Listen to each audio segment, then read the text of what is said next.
I grew up in South Florida. I grew up in Fort Lauderdale in a suburb. I moved to Miami after college in 2011. I've lived here ever since.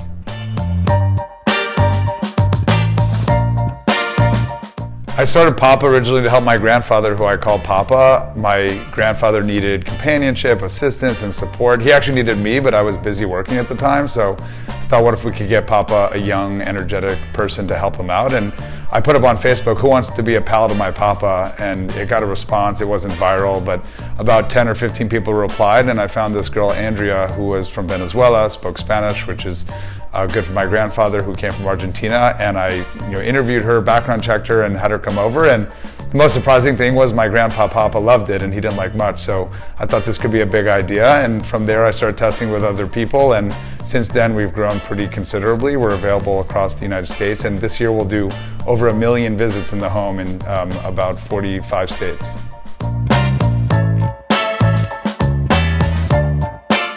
Before Papa, I was part of an early founding team of a telehealth company that my father founded called MD Live. It was like 8 of us. We came up with this concept to do virtual doctor visits where you could talk to a doctor through a video chat, and then after they could prescribe you medicine for simple things like cold, flu, cough, pink eye.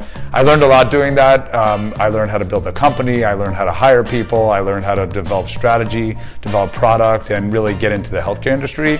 And then when my grandpa had a need, I figured I could take those skills and start a company on my own. I always wanted to be an entrepreneur. My grandfather, Papa, who I came up with my company on behalf, he was an entrepreneur. He owned his own construction company. My dad owned his own construction company. In fact, every blood male related to me on all sides owns a company of some kind. So in my family, being an entrepreneur was always just what you did. And so when I realized the need that my grandfather had with companionship, and he was lonely and isolated and had needs for transportation, I thought that I could be part of the family and be an entrepreneur myself. So I left my job at MD Live, where I learned a lot, and I decided to start Papa to help older adults and families throughout the aging journey by pairing them to really friendly, thoughtful, caring people we call pals, and we've scaled that business since then over the last 6 years.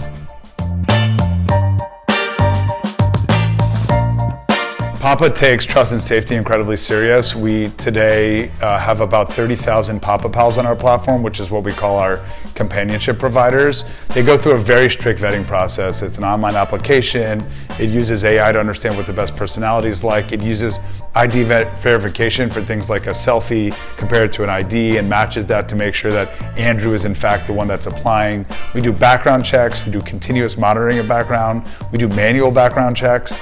We do motor vehicle checks, and then throughout the journey while you're a pal, everything that we learn about you goes into a profile to determine whether or not you're a good pal. Everything from, are you on time to see the member, how many times do you see members, are you getting solid and strong ratings, and so we've been able to develop a network of 30,000 pals available in the United States. Less than 10% of those that apply to become a Papa Pal actually make it through, so it's actually quite difficult, and we take it very seriously, and we continue to raise the bar, because for us, we want to be the most trusted and safe platform for family care that exists.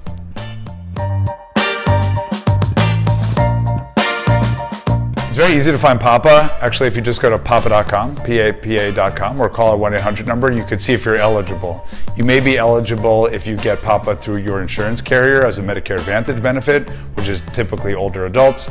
You may get Papa as a benefit through your Medicaid program for lower income families or lower income individuals, or you could get it as an employee benefit, where your employer cares about you and your family and wants to make sure that you're comfortable and provides respite to the daily burden that exists when you have to care for an older adult.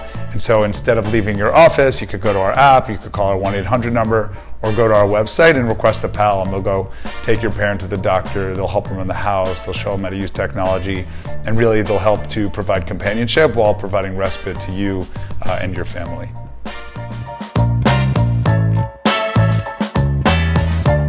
Papa has a network of over 30,000 pals. We've probably had about 200,000 pals on our platform that have gone through the process.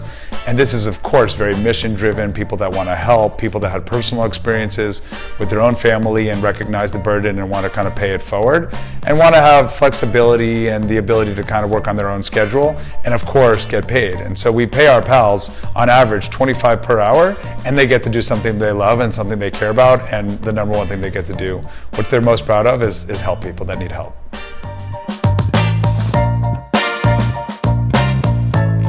I've lived in Miami for about 13 or 14 years, and I completely love going out to restaurants and going to cool activities. And Miami has changed dramatically in the last 5 years. I'm in the Morningside area, and I have so many favorite restaurants, but I'll give you a few that I really like. My number one pizza restaurant is Lucali. It's on South Beach, and it's across the bridge here, and it's someplace I go pretty much every single week on Sunday. I have a group of friends. We all go together. We get the same thing every time. Pepperoni pizza with thin crust. We get meatballs. We get the wings. We get the sauce on the side, which I think is a good recommendation. So that's one good restaurant.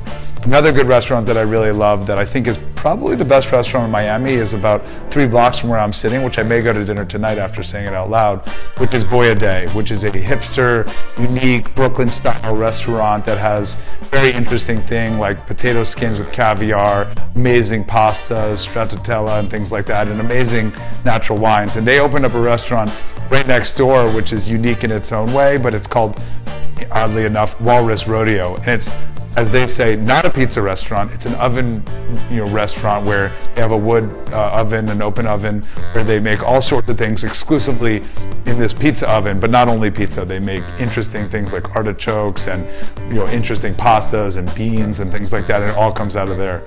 The third place I like on the other side of the spectrum, which is more in Brickell, is called Le Petit Maison.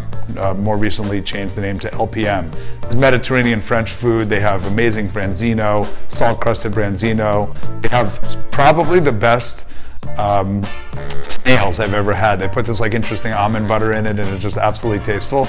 I actually have convinced 4 or 5 people for the first time ever to eat snails, and 100% of them are now snail eaters. So LPM is an amazing place, and those are 3 of my top restaurants, I'd say, off the top of my head. But I really love the food in Miami. There's many more places, and I'm excited actually to think about where I may be going tonight.